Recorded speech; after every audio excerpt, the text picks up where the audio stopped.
Think about just the sheer audacity of modern supply chains for a second. Oh, it's wild. Right, like you click a button on your phone, and within, 48 hours, a highly specific product is just sitting on your doorstep. For you, the consumer, it honestly feels like magic. Yeah, but for anyone who actually works in logistics, you know it is definitely not magic. Not at all. It requires this massive invisible web of mathematics and strategy to pull off. It's a constant battle against physical constraints, really. Beneath the surface of every single order fulfillment is this incredibly rigorous network design process. Which is exactly what we're getting into today. Welcome to this deep dive. Today, we are looking at a really comprehensive stack of professional supply chain presentations and architectural models. Yeah, these are the actual models detailing how global distribution networks are built, how their current as-is states get audited, and how the future-to-be transformations are mathematically optimized. So the mission of this deep dive is to basically pull back the curtain on those hidden mechanics. We want to break down the actual dollars, cents, and geometric rules that dictate how stuff gets to you without getting totally bogged down in the industry jargon. Right, because before an organization can even think about designing a global or a local network, they have to understand the most fundamental cost drivers of moving a physical box from point A to point B. Okay, let's unpack this. Yeah. Because the foundational layer of all this network design starts with freight economics, right? Exactly. Before you can optimize anything, you have to quantify the cost differentials of moving volume. And the sources provide a really detailed data scenario that illustrates the tension between truckload, or TL, and less than truckload, which is LTL. And this tension basically dictates why physical infrastructure even exists. It does. So we all know LTL carries a pretty significant premium over TL, right? Mm-hmm. Because of, terminal handling, billing friction, and just generally lower capacity utilization. Right. I mean, if you want an analogy, it's kind of like commercial flying versus chartering a bus. Oh, I like that. Yeah, like buying individual plane tickets for 50 people, complete with layovers and terminal transfers, that's your LTL. It is vastly more expensive than just renting an entire bus directly for that same group, which is your truckload. That makes total sense. So looking at this specific scenario in our materials, they model a factory shipping an estimated annual volume of 10,000 hundredweight. Yeah, 10,000 hundredweight. And if that factory attempts to just bypass distribution centers and ship direct to its end customers using LTL, the modeled rate in the source is $80 per hundredweight. Okay, so $80 times 10,000. That puts the baseline transportation spend at $800,000 annually just to service that specific volume. Exactly. Now compare that to a consolidated network model. Okay. Instead of shipping direct, the factory moves a full truckload to a distribution center or a DC. Because it's a direct bulk line haul, that truckload rate drops significantly, all the way down to $40 per hundredweight. Wow, so half the price. But wait, the product is now sitting in a DC, which means you've introduced carrying costs, right? You have to pay for the building and the storage. You do. The model assigns an inventory carrying cost at the DC of $8 per hundredweight. Okay. And then from there, the product obviously still needs to reach the final customer. That requires a localized delivery leg, which is modeled here at $16 per hundredweight. Got it. So let me do the math on that. For the consolidated path, you've got $40 for the inbound line haul, plus the $8 for carrying costs, plus the $16 for local delivery. Right. That makes the aggregate cost only $64 per hundredweight. Exactly. Which brings the total annual spend down to $640,000. That is a massive gift, as the organization saves $160,000 on that volume alone. And that right there is the aha moment. It reveals this critical economic reality that honestly often gets lost in these high-level financial meetings. How so? Well, physical warehouses are frequently scrutinized purely as these heavy capital expenditures, right? Or massive cost centers. Like, why are we paying for this giant concrete box? Right, the rent is huge. Exactly. But the math proves that a distribution center is fundamentally a transportation cost reduction vehicle. Oh, wow. Yeah. The facility exists to enable freight consolidation and break bulk processing. It lets the company move massive tonnage really cheaply over the longest leg of the journey. And then it restricts those expensive, low-volume shipments to the shortest possible geographic radius. You nailed it. Okay, but wait. If a single distribution center yields $160,000 transportation savings on just that 10,000 hundredweight, my immediate operational question is, why not scale that infinitely? What do you mean? I mean, if having a warehouse nearby makes local delivery so cheap and fast, Right. why doesn't a massive company just put a mini warehouse in literally every single city? Blanket the map and keep those final delivery legs as short as humanly possible. Well, that aggressive expansion strategy crashes directly into the trade-off tug-of-war inherent in network redesign. The tug-of-war. Yeah, so when a company audits its as-is network and starts evaluating alternative to-be states, they run what's called a trade-off analysis. Right. This generates a U-shaped total cost curve. It's essentially a visual representation of competing financial pressures. Okay, walk me through the shape of the U. Sure. So as you increase the number of distribution nodes in your network, moving left to right on the chart, your local delivery costs do indeed plummet. That's the line sloping down. Because the nodes are geographically closer to the end demand. Exactly. But that downward slope is aggressively counteracted by two rising lines. First, your primary inbound transportation costs increase. Why? Wouldn't you just use truckload for all of them? You'd want to, but you are no longer sending hyper-efficient, fully loaded trailers to just two central hubs. You are now dispatching fragmented, maybe partially empty trucks to 50 different regional facilities. You lose your economies of scale. Ah, I see. And second, your facility costs the lease, the utilities, the labor, the warehouse management systems. Those multiply with every single new node you activate. Okay, so the objective of the network design model is to locate the absolute lowest point on that U-curve. Precisely. It is the exact mathematical sweet spot where the marginal savings on local delivery are perfectly neutralized by the rising overhead of facilities and inbound freight. So operating even one node to the left or right of that trough means you are just bleeding capital. You are leaving money on the table, yes. But I have to challenge the stability of that model for a second. Because, I mean, these U-curves look very elegant in the slide deck. Oh, they always do. Right. But they assume a level of predictability in the underlying variables that rarely exist in reality. Like what happens when commercial real estate in key logistics hubs just spikes by 30%, or a labor shortage drives up variable handling costs. That's a great point. The floor of that U-curve isn't static, right? Yeah. It has to shift violently based on macroeconomic conditions. Right. And that volatility is exactly why network optimization is an ongoing, dynamic discipline. It is not a one-time project. Organizations must continuously scan the market to identify drivers for change, constantly re-auditing their as-is state against shifting real estate and freight markets. Okay, but even then, the transportation and facility costs are really only half the battle. Because the U-curve focuses heavily on the movement and the housing of the goods, but it kind of ignores the actual product sitting on the racks, doesn't it? Ah, yes. The inventory trap. Yeah, because expanding the physical footprint of a network triggers this massive, often undercalculated penalty in working capital. You are pointing to the tension between network decentralization and inventory management. The sources separate inventory into two categories: cycle stock and safety stock. Okay, let's define those for a second. Sure. Adding locations to a network has a negligible impact on cycle stock. Cycle stock is just your baseline inventory that gets turned over between regular replenishments. The aggregate demand doesn't change just because you ship from 10 buildings instead of 2. Right, if you sell 1,000 laptops a month, you sell 1,000 laptops, regardless of where they ship from. The cycle stock remains constant. Exactly. But the safety stock, which is the emergency buffer inventory you hold to protect against demand, spikes and lead time variability that completely fractures when you multiply your nodes. This is where it gets really interesting. It really does. The fragmentation of safety stock is governed by a specific mathematical principle detailed in the models. It's known as Meister's square root rule. Meister's square root rule. Okay, lay it on me. The rule dictates that your future aggregate safety stock equals your existing aggregate safety stock, multiplied by the square root of the ratio of future distribution centers to existing distribution centers. Okay, that is a lot of math for audio. Let's apply that to a realistic expansion scenario to ground it. Let's say an organization currently operates 3 distribution centers, and they decide to open a 4th to shorten final mile transit times and push local delivery costs further down that U-curve. Perfect example. So according to Master's rule, you take the new number of nodes, which is 4, and divide it by the existing number, which is 3. Okay, 4 divided by 3.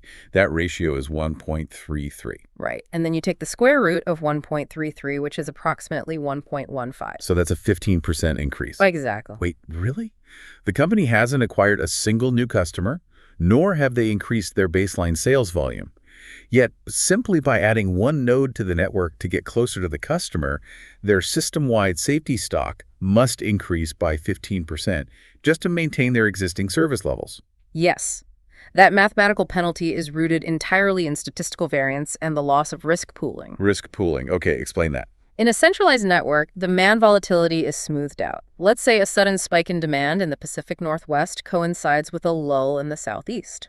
A centralized safety stock pool absorbs both of those variations simultaneously. Oh, I see. But when you decentralize, you isolate that inventory. Exactly. The safety stock sitting in an Atlanta, D.C. cannot be leveraged to cover a stock out in Seattle. It's too far away. So you have effectively increased the standard deviation of demand across the entire system, because each localized node has to independently defend against its own regional demand spikes. Yes.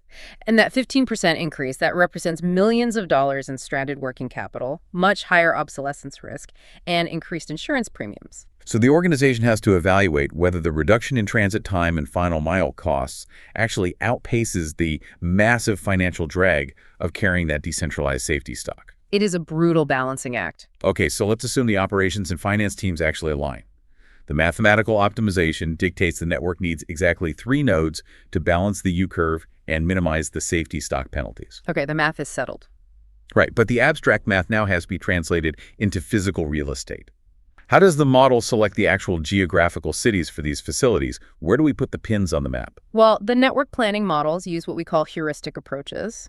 A primary method highlighted in the sources is cost-volume analysis. Cost-volume analysis. Yeah, this framework evaluates potential locations by mapping the relationship between their fixed facility costs and their variable operating costs. It looks for the specific volume thresholds where one location becomes more economically viable than another. So it's kind of like picking a cell phone data plan. Oh, how so? Well, do you pay a high flat monthly fee for cheap unlimited data? Or do you pay a low flat fee but pay a massive premium for every gigabyte you use? The best choice is entirely dependent on your expected volume. That is actually a brilliant analogy. The sources outline a comparative scenario analyzing 3 potential markets: Denver, Seattle, and Los Angeles. Okay, let's break those down. Denver represents a low barrier entry. The fixed costs to get the facility running are relatively cheap at $2 million, but the variable operating costs, labor, local taxes, outbound shipping, those are modeled at an aggressive $615 per unit. Ouch. Okay, so that's the low flat fee, high per gigabyte plan. Exactly. Los Angeles presents the exact inverse financial profile. Establishing a facility there requires a massive fixed capital injection of $8 million. Wow. But because of port proximity, a super dense local population, and existing logistics infrastructure, the variable cost drops drastically to just $115 per unit. Okay. And what about Seattle? Seattle basically operates as the moderate middle ground in this data set. So the analysis really hinges on identifying the exact crossover points between these cities, right? Right. At very low volumes, Denver's cheap lease makes it the obvious choice. That $615 per unit penalty just doesn't accumulate fast enough to matter. But the model calculates that at exactly 8,696 units of volume, Seattle crosses Denver on the cost curve, right? It becomes the cheaper option. Yes. And as the volume continues to scale up, Seattle eventually loses its efficiency advantage, too. The math dictates that at 14,815 units, Los Angeles, despite its massive $8 million fixed cost, becomes the most economical location. Because that $115 variable cost allows for massive scale without a proportional hike in operational spend. Exactly. Which highlights a massive vulnerability in cost-volume analysis, if you ask me. Yeah. Yeah. You are locking a company into an $8 million fixed cost commitment based entirely on a volume forecast. Oh, absolutely. Right. If the organization signs a 10-year lease in LA projecting 20,000 units of throughput, and then a macroeconomic recession hits and drops their actual volume back down to 10,000 units, that LA facility instantly transforms from a highly optimized asset into a massive financial liability. It's terrifying. And that reliance on forecasting accuracy is the inherent risk of deterministic models. To mitigate that risk and to add some actual geographical precision, network planners layer cost-volume analysis with spatial models, like center of gravity mapping. Center of gravity mapping. That pulls the location decision away from purely financial spreadsheets and onto a physical map, right? Exactly. The model basically overlays an X and Y coordinate grid across the target market geography. Planners take the specific coordinates of all the major customer demand zones, and they multiply them by the forecasted shipping volumes required for each of those zones. The sources illustrate this with a European distribution network map, I think. They do. The map charts demand originating from London, Warsaw, Madrid, Rome, and Hamburg. So how does the math actually find the center? The algorithm calculates the sum of those volume-weighted coordinates, identifying the true mathematical center of the network.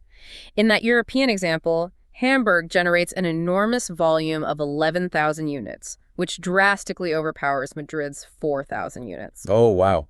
So the physical center of gravity for the entire European network is pulled sharply north toward Germany. Yes, it provides a mathematically optimized epicenter that is specifically designed to minimize total ton-miles traveled across the entire system. Okay, so let's recap where we are. The network is designed, the U-curve is balanced, the safety stock is budgeted for, the cost-volume analysis justifies the lease, and the center of gravity points to the exact plot of land. The physical building finally exists. Right. But the next phase of our deep dive shifts from external network planning to internal facility strategy. Like, how does the product physically flow through these highly optimized nodes to actually reach you, the end consumer? This is where we get into omni-channel distribution strategies. The sources outline a series of flow charts detailing how internal facility operations have to be configured to execute the corporate strategy. And the primary structural decision here is whether to use integrated fulfillment or dedicated fulfillment. Okay, let's start with integrated fulfillment. That is essentially consolidates all operations under one roof, right? Yes. The same distribution center handles both bulk pallet shipments bound for brick-and-mortar retail stores and individual parcel orders destined for e-commerce customers. Which, from a capital expenditure perspective, sounds highly efficient. You manage one lease, one workforce, and you have one consolidated pool of safety stock. You avoid that miser's square root penalty we talked about. You do. On paper, it looks great. But the actual operational friction inside an integrated facility can be catastrophic. Why is that? Because you are forcing two entirely different supply chain metabolisms to coexist. Think about it. Picking and loading 500 laptops onto a wooden pallet for a retail store replenishment requires heavy machinery, standard operating procedures, and specific dock door scheduling. Right. Meanwhile, picking a single laptop, placing it in a custom cardboard box, printing a tiny parcel label, and routing it to a small package carrier requires a completely different layout. Completely different. You need different automation and vastly different labor metrics. Mixing massive forklifts moving bulk pallets with associates walking around picking individual each orders creates massive bottlenecks. That sounds like a total nightmare. It is. And this operational clash drives a lot of organizations toward dedicated fulfillment instead. Dedicated fulfillment. So that's where the company deliberately duplicates its infrastructure. Exactly. They build one facility strictly optimized for retail replenishment and a completely separate facility engineered exclusively for direct-to-consumer parcel volume. Which totally violates the consolidation logic we discussed earlier. It increases facility fixed costs and fractures safety stock all over again. It does, but it maximizes the internal throughput efficiency of both channels. Sometimes you have to spend capital to save operations. Interesting. Now, the sources also map out hybrid strategies that heavily leverage the existing retail footprint, right? Mm-hmm. Specifically, they mention flow-through fulfillment and store fulfillment. Yeah, let's look at flow-through first. In a flow-through model, the central distribution center picks and packs the individual e-commerce order. But instead of inducting that package into a parcel carrier network like UPS or FedEx, they load it onto the company's internal fleet truck that is already scheduled to replenish a local retail store. Oh, I see. And then the customer actually travels to the retail location to collect the item themselves. Exactly. Buy online, pick up in store. The organization successfully bypasses the most expensive leg of the supply chain, the final mile parcel delivery, by essentially making you, the consumer, act as the final mile carrier. That is clever. Mm-hmm. But then there's store fulfillment, which takes that retail integration even further. Right. With store fulfillment, the central distribution center is removed from the e-commerce transaction entirely. The online order is routed directly to the retail location nearest the consumer. And then what? An associate physically walks the retail floor, picks the item right off the shelf, and either stages it for customer pickup or ships it via a local carrier from the back room. Which obviously allows organizations to compete on extreme delivery speeds without having to build massive new distribution centers. Yes, But there's a catch. There's always a catch. It completely destroys the accuracy of store-level inventory. When digital demand pulls from physical retail shelves in real time, the cycle stock planning becomes chaotic. Imagine walking into a store to buy something the website said was in stock, only to find an employee just grabbed the last one for an online order 10 seconds ago. Oh, that happens to me all the time. So frustrating. Yeah, it's a huge challenge for retailers. Mm-hmm. Now, the alternative to managing any of this internal friction is outsourcing the physical flow entirely. Outsourcing. Like using Amazon. Exactly. The models detail the role of independent aggregator e-business networks, massive third-party infrastructures like Amazon or Alibaba. Manufacturers bypass network design altogether. They just inject their product into an aggregator's fully optimized multi-node network. Or they utilize direct drop shipping, right? Mm-hmm.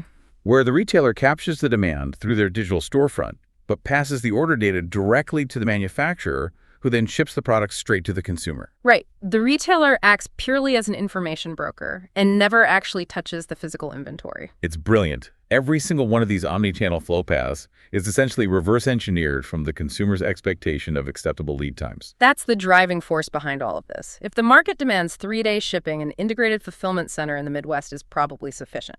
But if the market demands 3-hour shipping, the network is forced into store fulfillment or extreme decentralized dedicated nodes. Exactly. The customer expectation sets the parameters for the math. But bringing it all together, the logistics architecture we've unpacked today really reveals that a cardboard box arriving on your porch is never an isolated event. No, it's the final output of a massive algebraic equation. It requires leveraging the cost differentials between truckload and LTL just to justify physical consolidation. Yeah. It demands auditing the as-is network to find the exact floor of that U-shaped total cost curve, constantly balancing local delivery savings against soaring facility overhead.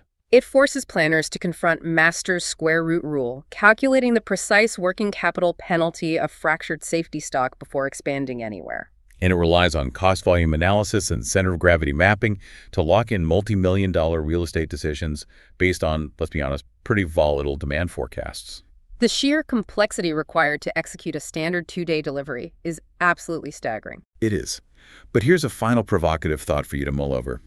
The continuous compression of consumer expectations introduces a really fascinating stress test for all these models. Oh, definitely. Because as the market normalizes same-day delivery and pushes aggressively toward 1-hour fulfillment, these localized nodes must multiply exponentially. And if Master's square root rule holds true, which it does, the aggregate safety stock required to support a micro DC in every single neighborhood would paralyze a company's balance sheet. It really suggests we might be approaching the absolute mathematical limit of traditional physical distribution. I think we are. So will the requirement for instantaneous fulfillment eventually break the immutable laws of logistics?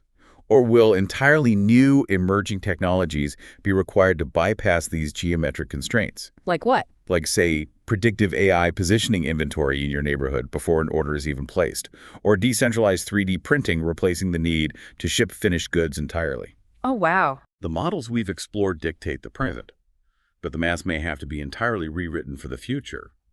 Keep questioning the invisible structures around you.